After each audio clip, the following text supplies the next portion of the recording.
Hey, what's up, everybody? Welcome back to UFC Round-Up. I'm Paul Felder. He's Michael Chiesa. It is Michael's bachelor party weekend, as you can tell by the 6 sunglasses. I got my hood up. I don't know why I didn't have any sunglasses, so I figured I'd just try to look tough for you, Michael. Michael, how are you feeling? What are some of the plans? You obviously don't have to go into full detail of absolutely everything you guys are going to do, but what do you got going on this weekend? Well, we got a big group of us. There's about around 20 of us. We're headed to Lake Tahoe. We got a nice house right on Heavenly's Heavenly Ski Resort. So we're just gonna we're gonna do some gambling. We're gonna do some skiing, get into some debauchery. It's gonna be fun. We got a Miami Vice themed Saturday night, so we're all gonna get dressed up in corny 80s Miami Vice outfits. Hence the reason why I have 8 pairs of sunglasses that I'm gonna show all of you guys throughout the show. But yeah, super excited about it. I'm excited about my wedding, but I'd be a liar if I said I'm not pretty excited about this bachelor party.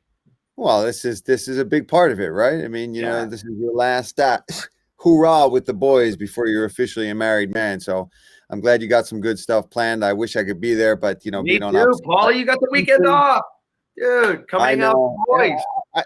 Exactly. I'm traveling back and forth every weekend. For me to get away for that would have been a tough sell. Yeah. But 272. Bitter rivals, former friends, like former best buddies, like living together, doing everything together, take over the world. Colby Covington and Jorge Masvidal will be finally fighting this weekend. Man, this is crazy. I mean, this is truly one of those things for anybody that's ever been out there. We've all had a friend throughout our lives that have turned into enemies. Maybe we become friends again, but we've all had that relationship in our life. Most people aren't professional fighters. Most people don't both become top welterweights in the world and then get to go and fist fight each other in the cage. There's a lot of drama this weekend. And do yourself a favor. You were talking about it too. Go watch the Embedded. Get the full backstory. We don't have time to really get into all the details here, but these guys truly do not like each other. They're going to fight. I'm excited. I imagine you're excited. What do you think about this fight? What do you think about the bad blood, and how do you think that's going to translate into how both of these guys normally fight? Well, just to kind of sum it up in short for you guys, Colby Covington was brought in by Dan Lambert to American Top Team to help improve the wrestling amongst the fighters on the roster. And as time went on, Colby became a pretty dang good fighter himself. It led to him fighting for the title a few times. But along the way, him and Jorge Masvidal got into a dispute involving payment of one of Jorge's coaches, Jorge's longtime striking coach. And it led to this bitter rivalry. And if there's one thing Colby has shown, this is a guy that talks a lot. He's got a big mouth. Not many of us are fans of it either. I know you're not, Paul, and I know I'm not either. But he can handle the heat. He talks a lot, but he can handle it. He can back it up, and he can fight. And if there's one thing we all know about Jorge Masvidal, I mean, this is the BMF champ. This guy is legitimately one bad motherfucker. Bricker. Pardon my language. He can handle this rivalry as well. So while some people might say if guys go into a fight with that much disdain for their opponent, they might not perform at their best. But Colby has shown that he can take that heat and he can fight under that type of pressure. And I have no doubt in my mind that Jorge can as well. You know, I fought Jorge in 2013. You know, and he was spitting some hot fire at me, and he's a guy that can definitely back up what he says, and he's shown that he can fight. And I think that we're in for a real treat in this main event at UFC 272 for sure. Let me ask you something real specific though. Which guy do you think handles that particular type of pressure better? Do you think it's Colby or do you think Masvidal? Because I agree. I do think both guys have shown an ability to handle a ton of pressure, come in, whether they're big underdogs throughout their career or whether there's been tons and tons of trash talk and shenanigans going on behind the scenes, and then they've got to show up and actually perform. Which guy do you think this favors if you had to pick one guy? You know, this is going to be kind of crazy for me to say this, and I don't even really like the fact that I am going to say this, but I think it's Colby. Because this is a guy that this has been his shtick for so long. Like he's headed into all these fights saying a lot of stuff against. I mean, really the only guy in the last few years he hasn't really said a lot about is Robbie Lawler. Which I mean, who's going to really say anything bad about Robbie Lawler? He's one bad dude, but. I mean, going into the Usman fights, I mean, he was saying a lot of really intense stuff, and he was able to maintain his poise and go out there and compete very well. You know, I think Colby's going to be the guy that can kind of handle the heat from the trash talking a little bit better. But if you were to ask me, who do I think is the more skilled fighter? I would definitely say Jorge Masvidal is the more skilled fighter. I think he has a lot more weapons. I just think Colby's going to be able to handle the trash talking part of this matchup a little better. Man, that's interesting. Because I think Colby's more dangerous in this situation. I think that wrestling is the ace up his sleeve. And I think the volume, the pace, the cardio that this guy fights at. And I do agree with the part, though, that you said about this favoring Colby, this chaos. I mean, Colby chaos Covington for a reason. And ever since he's decided to get attention and become the biggest heel in MMA, this is all his fights. I mean, he's calling Brazilians filthy, dirty, and everything else under the sun, filthy animals in their arena. This is a man that is not afraid of all that pressure. This is a man who knows he can go 5 rounds. He's saying in the build-up to this that he wants it to last as long as it possibly can. He wants to drown Jorge Masvidal. And what worries me for Masvidal is I think he has to finish by knockout. I don't see him submitting Colby. Now, I could be wrong. And I agree. I love Masvidal. I think he's a fan favorite. I think he is extremely technical on the feet. I think he's got good wrestling, except when he's fighting 2 of the top guys in the world. And they're the 2 guys that have just fought each other back to back. You got Kamaru Usman, who's a better wrestler than Masvidal. And you got Colby, who's a better wrestler. I think most of the other welterweights, Jorge matches up really well against, but guys that can really, really drag him into deep waters and maybe be a little bit stronger and have a better pace are a problem for him. So I'm curious. There's a stipulation to all this, though, Paul. There's a big stipulation to all this, and that's a lot of people go back to the training sessions. You know, and like you said, if there is one kryptonite in Jorge Masvidal's game, it's going to be fighting guys that are very skilled wrestlers. Time has shown that sometimes. But that was when Jorge Masvidal was a lightweight. This is when he was fighting at 155 pounds, and towards the tail end of their friendship was around the time that Jorge had transitioned to welterweight. But I still don't think that his body had matured the way that it has now. So I think that there will be an answer on the Jorge Masvidal side for the wrestling. I mean, Colby's not going to be able to just lunge in and shoot at him. He's going to have to throw hands with him to get into those wrestling transitions. So I agree with you that it is that Colby has the most glaring advantage that really sticks out to everybody. But I do think that Masvidal is just too savvy. He's too well-rounded, and he's too skilled to just go out and just get wrestled for 5 rounds against Colby Covington. But that's exactly what happened against Kamaru Usman the first time. Then the second time he got knocked out cold. So I think that is a possibility. I think that if Colby can apply that kind of pressure, I think Masvidal's got a chance.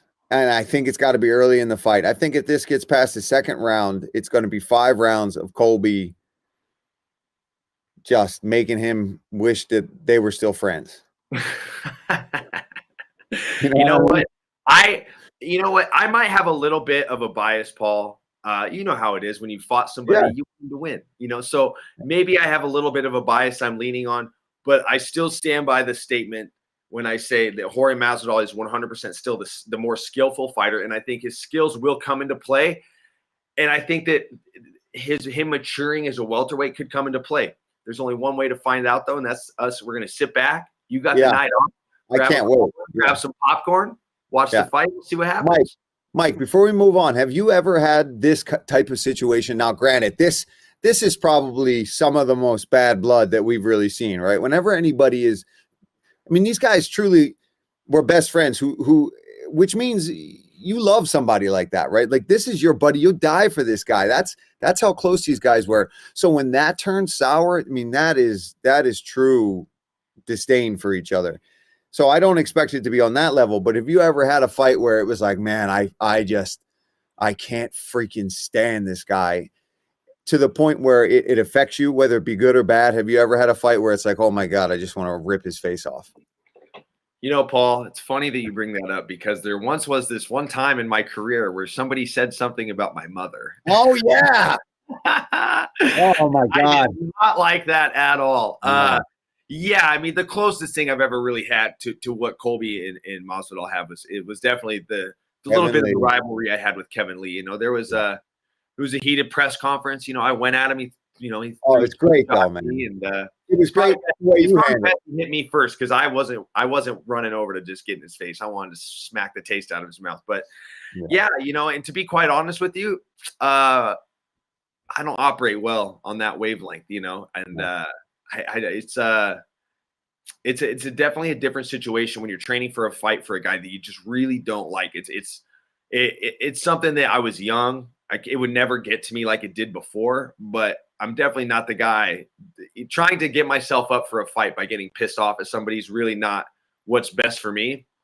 And, but yeah, dude, I've been there, dude. It's not, I didn't really have that much fun with it. You know what I mean? Maybe Colby probably enjoys what he does. He enjoys the bad blood, the trash talk. I think that's what gets him up for these fights. Not my cup of tea. Yeah, I feel you. I've never had anything to this level at all. I've had a few fights throughout my career. One of which was early in my CFFC days. This guy who I'm actually cool with, have nothing against now whatsoever. This guy Ricky Nuno. He came out to this song, and I remember I was in the cage first, and his walkout song took longer than the fight lasted to give you any kind of impression of how the fight went for him. But took all this time. He had all these guys in the crowd that were all friends and family. His all had Dragon Slayer t-shirts.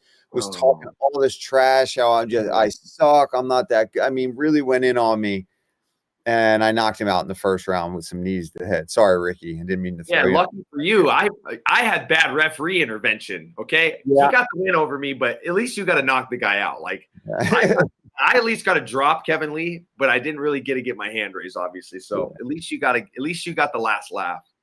True. All right, predictions, Michael. Hell, I'll go first. Since we've been pretty torn on this one. This is good for us.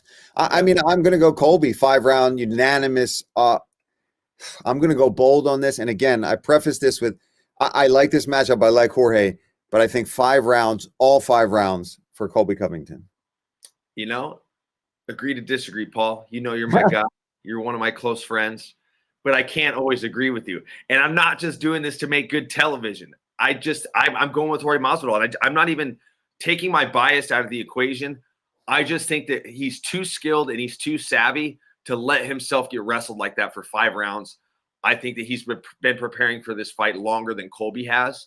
You know, Masvidal's the A side in this fight. This fight wouldn't be happening if it wasn't for him giving the UFC the green light about it. So I think that he approached this smart. He probably trained for this fight, brought in some good partners, and I see him baptizing Colby Covington. That's what he's going to baptize his opponents or whatever he says. So yeah.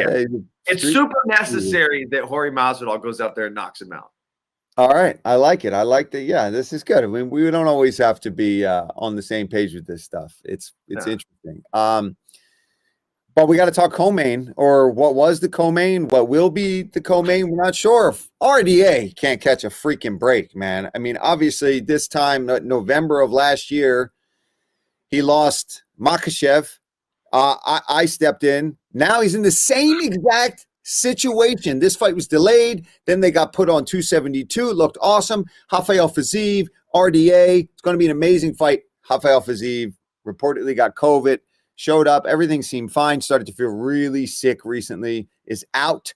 A lot of people have been throwing their names in the hat. I think we've got some stuff we're going to throw up on the screen here. Hey, I was riding my bike in the garage, right? I got a triathlon coming up in April. I was feeling really good. It's the same exact circumstances I took before. I figured, why not test the curse of the Irish Dragon, where if you beat me, the next fight you're going to lose. Well, that guarantees me a win. So I was trying to get a whole lot of money out of the UFC to come in and take this one. They didn't take the bait. Makhachev was throwing his name. Makhachev wants it at 170. Feels like they got bad blood. That's interesting. I think Makhachev, unfortunately, has a lot to lose in this particular matchup, coming off of a dominant performance over Bobby Green and possibly next in line for the title. The front runner seems to be Renato Moicano, who was one of the first people who threw his name into the hat. He is now up at lightweight. He's been looking good, got great submission skills. He wants the top guys. This is a guy that loves to fight, loves to stay active now that he's not cutting, an arm and a leg off to make 145. I think that's what's going to happen. And I hope it does. I want to see RDA fight. It's been over a year. What are your thoughts on this, and how bad is the luck of Rafael dos Anjos? Oh God, he's got terrible luck, and his strength of schedule. I mean, this is a guy who has been fighting in the UFC since 2004, I believe, and he's fought nothing but killers. He's a former champion. He fought for the interim welterweight title.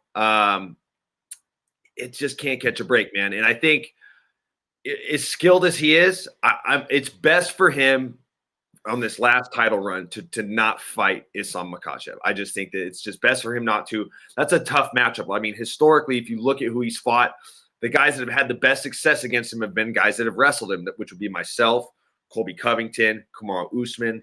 Not that he isn't a good wrestler himself. That's just not the right matchup for him. Yeah. Now, if I had a say in this, and if I could choose, I would have chose Irish Dragon versus RDA all day, because, Paul, you know as well as I do, I try to talk you into getting in another fight on this show, every freaking time we shoot. Every time we're on here, yeah. Every time we're on here, I'm trying to get you in a fight with somebody. Can't help it, I'm a fan. But, this is a good matchup. And you got to remember, if you go back and look, they tried to put Renato Moicano in some fights to put him over and get him into the top of the heap at 145. They put him in that fight with Jose Aldo. So this is a guy where the UFC has acknowledged that he's very skilled. And when the UFC acknowledges you have skill, they want to put you in the fights that are going to put you over and get you into the top of the rankings to get a shot at the best guys. Obviously, he didn't pass that test against Jose Aldo. Now, with his recent run he's been on at lightweight, this is a great opportunity for him to assert himself and get into the top 10 at 155 pounds. And I think that he can pose a lot of threats for a lot of guys. And I think that this is a better matchup for Rafael dos Anjos. I think, in this new revamped version of Renato Moicano, we're seeing a lot more wrestling, a lot more grappling. We're seeing his submission skills on full display, but he's not a wrestler like Islam. Yeah. He's not a wrestler like Colby. He doesn't wrestle like myself. So I think it favors RDA a little bit more. And I think it's going to be a ton of fun. Every RDA, if RDA has a good dance partner, his fights are so fun to watch. So I'm excited to see him get a fight at UFC 272. And he's going through a lot of stuff, man. This guy just sold his house in California. He's about to move back to Brazil. If he didn't fight this weekend, that he was going to have to wait until July. So it was him. He was ready to basically fight anybody. So I'm glad he got a matchup so that we can potentially maybe see him fight again in July. Yeah, I even messaged RDA on Instagram. We talked a lot after our fight and have mutual respect for each other. And he's like, my brother, I appreciate you so much, but I don't want to fight you again, in the nicest way. And honestly, when I threw my name into the hat, to all the people out there, I hope most of you realize that 90% of it was me joking. I did throw out a number to Sean Shelby, and if they took the bait, 100% my ass was going to be there making 155 with Ian Larios on Friday night. But I think that the Moicano fight, I agree, makes sense. I think it's a good fight for RDA, and it's a great fight for Moicano. If he can go and pull it off, he puts himself right where he wants to be in the lightweight division. And speaking of one of the other guys that threw his name into the hat, Islam, we got to talk about that performance last weekend. I was on the call, and there's a lot of hype around this young man, and it is justified. I can say that with my whole heart, that I really do believe that this kid is probably going to be the next champion. Now, whether that's going to be right away, he's still young, whether that's going to be in a year from now, it doesn't matter. I think if he wants it bad enough, he's got the skills. Bobby Green, I know, took it on short notice. There's a lot of circumstances that Bobby Green, you're still an absolute G no matter what, my man. Thank you so much for stepping up and making us have a great main event. Didn't go your way, but you got to prepare for a guy like Islam. You can't just step in there and expect to shock the world. And the pressure, Michael, that this guy applies to people is ridiculous, bro. The way he just dominates on the ground is second to none. And I was impressed. So just a golf clap there for Islam, because the guy is a force. Yeah, I mean, it's there he is. Another pair. What are we on, 5? You know, on short notice, Bobby Green did everything he possibly could to give himself the best shot at winning that fight. He brought in Daryl Christian, who's a guy that I can't give enough high praise for when it comes to training MMA wrestling for the sport. So he did everything he possibly could to give himself the best shot to win. And a lot of people will say, well, you can't give Islam the next title fight because his strength of schedule is not that good. Well, guess what? You know how hard it is to match Islam Makhachev with anybody? Nobody wants to fight the guy. It's dang near impossible to get him into a fight because there's a big difference between him and Khabib. While their styles are the same, Khabib had a name. People would sign on the dotted line to fight Khabib because Khabib had a name. There's a little more to gain where, as time has shown, you know, Islam is finally starting to gain the traction. Now that Khabib is retired and he's really rallying behind Islam Makhachev, now he's starting to really get some shine and get some name value to him. But Khabib's dominance in what he's shown that he can do in the octagon is really, it's trickled down onto Islam. And he is as skilled as Khabib, maybe not as good of a fighter as Khabib, but he is as skilled as him. And he is poised to go on the same type of run that Khabib Nurmagomedov did. I just think people avoid Islam because it's a tough fight and there's not a lot to gain because he hasn't had a name for that for up until like recently. So I will say Islam's the next guy. I mean, you can't have, I hate when guys, I go back to like Tony Ferguson, Paul, when Tony Ferguson was on this 12-fight win streak and he never, you know,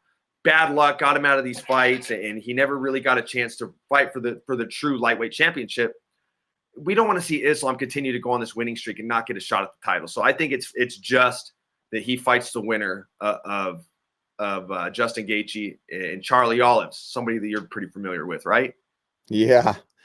Yeah, my God. Chuck Olives is what is he on, a 10-fight winning streak now? And I'm curious, you know, I look at the future of this division and I look at how does Islam match up with either guy, because we don't know who's going to win, whether it's going to be Gaethje or Charles. And I like the matchup, I think, best of all with Charles, just because of the dangerous elements that he presents on the ground. And his striking has looked phenomenal. And one thing I do want to say about Islam, too, is that where he differs from Khabib is Khabib had a really good jab. He was good with that jab. But what we saw in tiny little glimpses against Bobby Green, just for a second, was how fast that left head kick was that he came out with and opened up with. I'm real curious that if Islam starts to ever get stuffed in these takedowns and he's forced to have to stand and trade with some guys, I think if he keeps on working on it the way he is, I think he's going to become pretty damn dangerous on the feet as well. But that's the matchup I think that intrigues me most and I think is the most dangerous for Islam.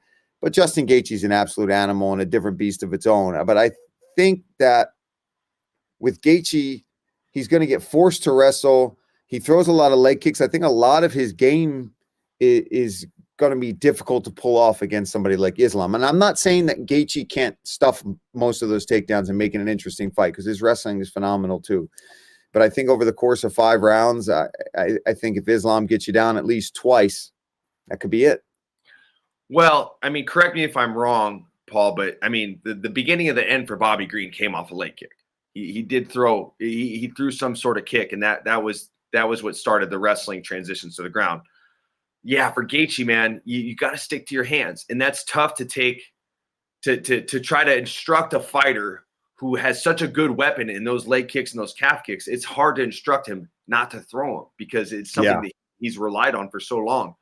I'm such a Gaethje fan, but I'm with you, Paul. I'm really interested to see how Charles Oliveira's grappling matches up against this Dagestani style of wrestling and ground and pound and positional dominance.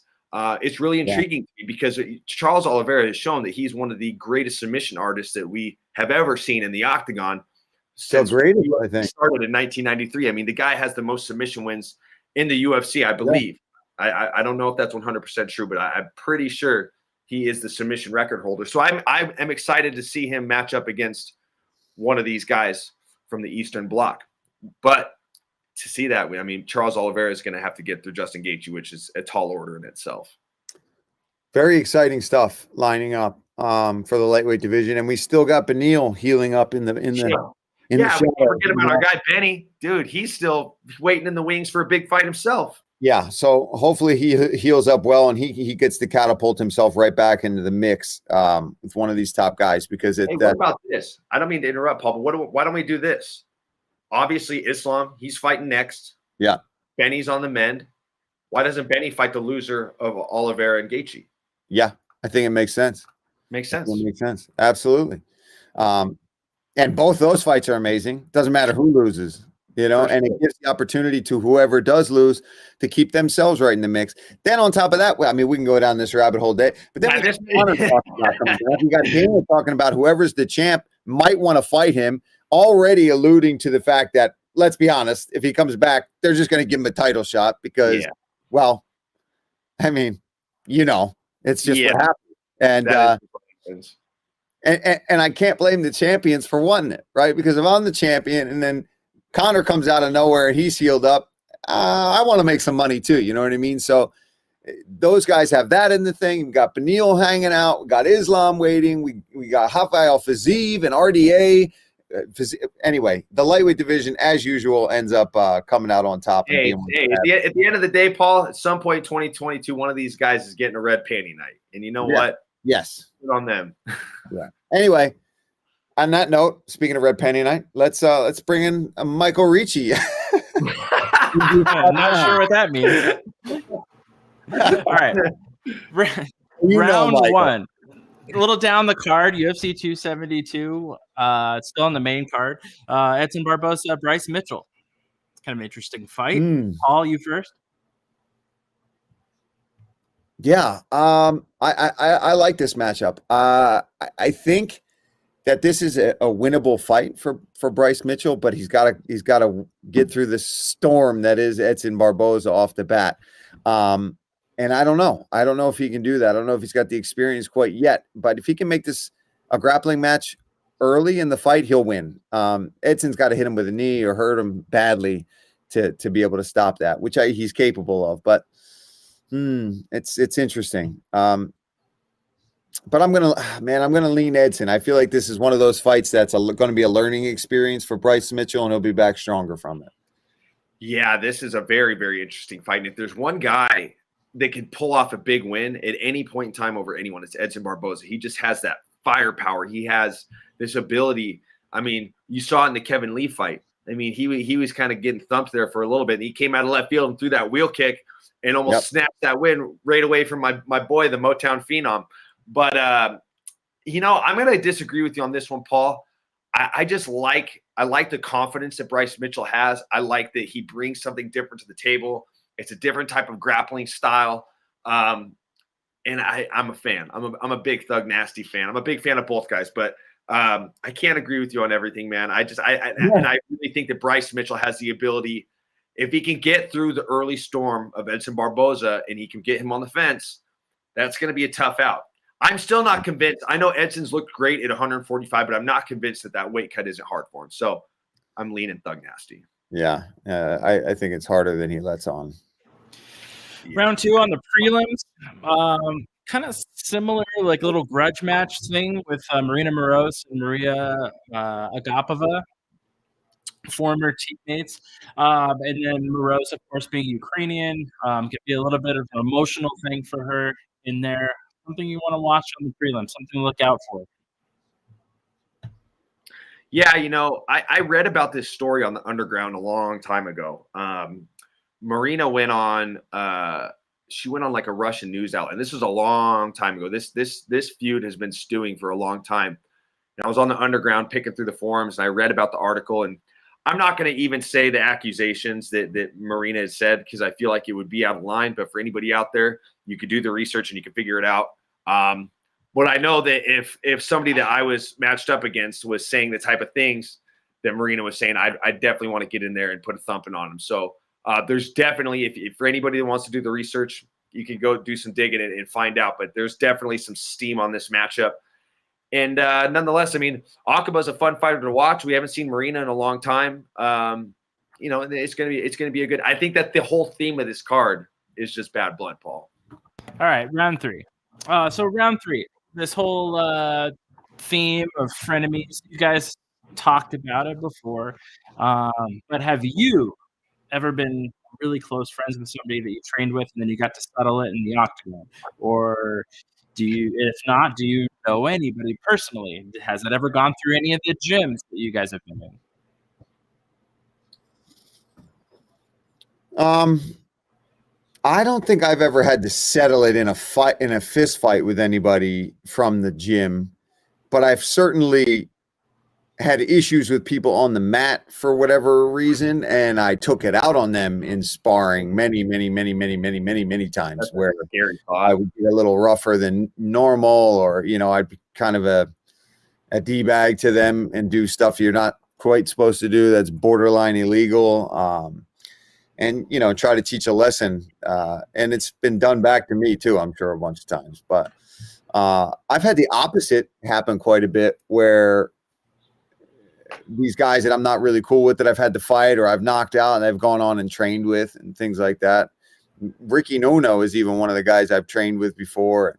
Obviously, I became cool with Mike Perry after we had all that kind of lead up to that fight. No issues with him afterwards. So, yeah, I've kind of had the opposite, where the bad blood started and then I've been cool with guys afterwards, but not so much like really close with somebody and then had to fight them. Yeah. I've never had bad blood with the teammate that boiled over into us getting in a fight, but I used to be we've rekindled our friendship, but I was really close with Cody McKenzie for a long time. We had a really bad falling out, and I hate that I keep bringing up Kevin Lee, because I don't even like talking about the guy, but here he comes again, storming in while we're doing our 5 rounds. Cody and I had a really bad falling out. And as the feud with me and Kevin really started to gain traction, Cody sent me a picture of him training with him at Extreme Couture, and that was a pretty low shot. Like that, when he sent me that picture, I went from being kind of bummed about our falling out to like, now I'm out for blood after I kicked Kevin's ass. You're next.